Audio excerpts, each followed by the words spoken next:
Mental acuity came up as a factor of the US elections. Not now, it's not new. Let's not forget that, the first time that Biden showed up, to contest the nomination, uh, it came up as an issue and it was addressed. He contested them against an array of other Democrats, and he clinched the nomination. He contested against Donald Trump, who, by the way, is not very much younger than him.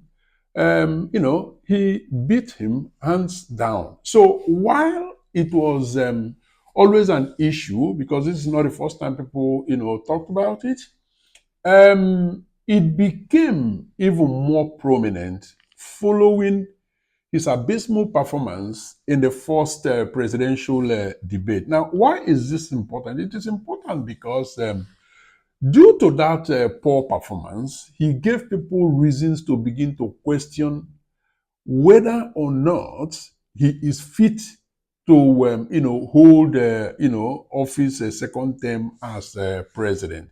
People had reasons to begin to question the extent to which his, mental acuity was, sufficiently intact to enable him perform well enough like he did during his first term. Now, what that tells us is that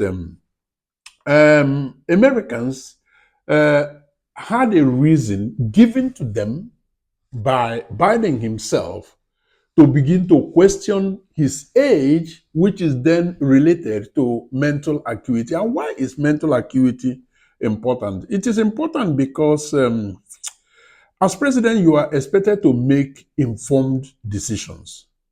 You need your acuity to be intact to be able to make decisions that are informed. And then you also think of effective and efficient ways of solving problems.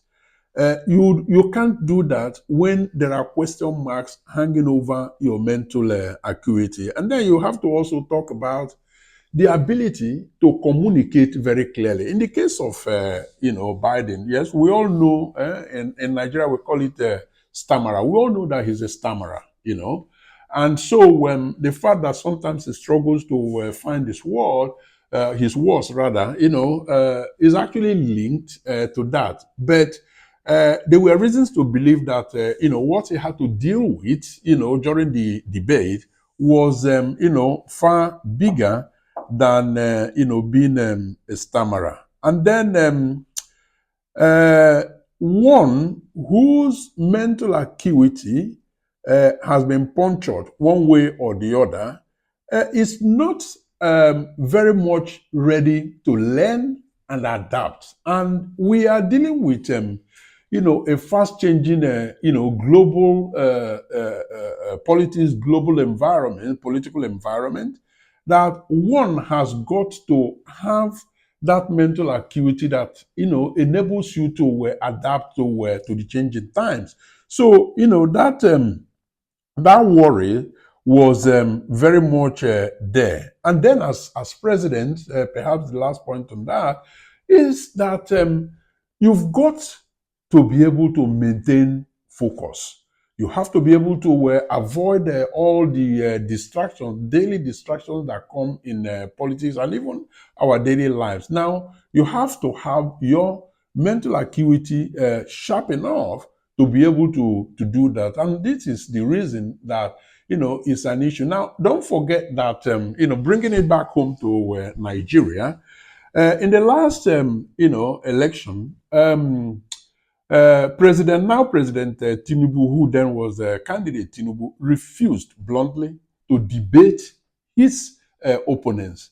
People have actually drawn the parallel, saying that the reason he refused bluntly to debate his opponent was that he didn't trust his mental acuity enough to be able to stand both the rigor, but also, the mental torture that comes with such a debate. And so it was up to him to prove the people wrong but he didn't. And so that question mark remains. I mean, we've seen the same also in Uganda, where the president refused as well to debate his his much younger major opponent, and all across other parts of Africa where it's not even a culture to expose political office seekers to questioning, penetrating questioning by both journalists and the electorate. So it is an issue, and if there is one lesson that African politics, Nigerian politics need to take away from the American example and the scrutiny under which President Biden was subjected, it is the fact that